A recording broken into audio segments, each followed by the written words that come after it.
یہ منتر والا کوئی فقیر ہے، اس کا توڑ منتر والے سے ہی ہوگا. تو اس وقت جو بہت بڑا ان کا ایک منتر جاپ کرنے والا پجاری تھا، اس وقت اس تاریخ میں اس کا نام رام دیو بتایا گیا ہے، یہ والا نہیں ہے، اس زمانے کا تھا.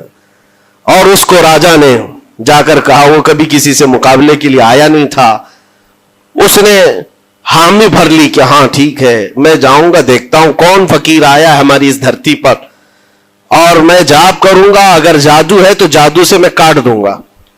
اس نے تقریباً اپنے ساتھ 400 یا 500 پجاریوں کو لیا، اور جب وہ آیا تو سرکار غریب نواز کے ساتھ 2 خادم تھے، آپ کے ساتھ صرف 2 خادم بیٹھے ہوئے تھے. کہا کہ حضور بہت بڑا مسئلہ ہے، پجاریوں کا جادو ہم پر حملہ آور ہے، ان کا جادوگر حملہ آور ہے، اور مقابلے کے لیے وہ لوگ میدان کے قریب آ چکے، پہاڑ کے نیچے ہیں، آپ اپنے چلہ گاہ سے اٹھتے ہیں جہاں پر آپ عبادت کر رہے تھے. کہا ٹھیک ہے ہم جاتے ہیں. اور اس کے بعد سرکار غریب نواز نے کہلا بھیجا اپنے خادم سے، کہو کہ وہ اپنا منتر پڑھے، ہم اپنا منتر پڑھیں. وہ اپنا منتر پڑھیں جو بھی ان کے جادو کا ہے. اب جب وہ پنڈت نے، پجاری نے دیکھے بغیر اپنے سارے پجاریوں سے کہا کہ جیسے ہی وہ درویش آئے گا، وہ فقیر آئے گا، ہمارا یہ منتر ہے، یہ پڑھنا، وہ آگ میں بھسم ہو جائے گا، دنیا دیکھے گی. سبوں نے کہا ٹھیک ہے، لیکن ابھی کسی نے دیکھا نہیں تھا. لیکن جیسے ہی وہ اپنی جھوپڑی سے یہ مرد قلندر جلوہ رسول لے کر کے نکلا تھا، جمال رسول لے کر نکلا تھا، بیٹا ہے کس کا؟ حسن و حسین کا بیٹا ہے، فاطمہ زہرا کا بیٹا ہے. جیسے ہی باہر آئے، وہ منتر جو سکھایا گیا تھا سب کے قریب قریب آئے. 400 لوگوں نے وہ غریب نواز کی پیشانی کو دیکھ کر منتر پڑھنا شروع کیا. اور منتر کیا تھا؟ ان کی زبان سے لا الہ الا اللہ، لا الہ الا اللہ، لا الہ الا اللہ. لوگوں نے کہا یہ ادھر کیسے آ گیا کلمہ؟ اور جا کر اس رام دیو سے کہا گیا، اس نے کہا کہ یہ 400 کے 400 لوگ تو کوئی اور ہی کلمہ پڑھ رہے ہیں، کوئی اور ہی کلمہ پڑھ رہے ہیں. وہ اتر کر کے آیا ہاتھی کے کجاوے سے نیچے، اور سرکار غریب نواز کو دیکھا تو اس نے کہا یہ جھوٹ نہیں کہہ رہے، میں بھی وہی پڑھتا ہوں جو یہ پڑھ رہے ہیں. آپ کو تاریخ میں پتا ہو کہ اس کا نام سرکار غریب نواز نے شادی دیو رکھا اور اپنے مریدین میں شامل فرمایا، اور زندگی بھر سرکار غریب نواز کے خلفاء میں اور آپ کے خادموں میں شامل رہا. یہ تلوار سے اور چاقو بھالے نیزے سے نہیں کیا گیا تھا، وہ نور مصطفیٰ کی جلوہ گری تھی. جہاں نظر اٹھایا وہاں کے دلوں کی کالک کو دور کر کے ان کے دلوں کو بھی روشن فرما دیا تھا. آج ہم بھی یہی تمنا کرتے ہیں، اجمیر اسی لیے جاتے ہیں کہ ایک نظر ہم غریبوں پر پڑ جائے اور دل کا کالک اور دل کی کالک نکل جائے اور پھر دل چمکنے لگ جائے. کیونکہ اللہ کے ولیوں کی نظر جہاں پڑتی ہے وہ جگہ بھی روشن اور تابناک ہو جایا کرتی ہے. مولا کریم سرکار غریب نواز کی نسبتیں زندگی بھر ہمارے ساتھ قائم و دائم رکھے، اور پھر اپنی نسلوں کو بھی اللہ تعالیٰ ان کی غلامی میں شامل رکھے. اجمیر ہم جا نہ سکے لیکن یہاں سے ہم یہ التجا کریں گے غریب نواز کے دربار میں، خواجہ ہند وہ دربار ہے آلہ تیرا، کبھی محروم نہیں مانگنے والا تیرا. تیرے در کی یہ کرامت دیکھی ہے بارہا، تیرے در کی بارہا یہ کرامت دیکھی ہے. غریب آئے اور ہو گئے غریب نواز. وآخر دعوانا ان الحمدللہ رب العالمین. السلام علیکم.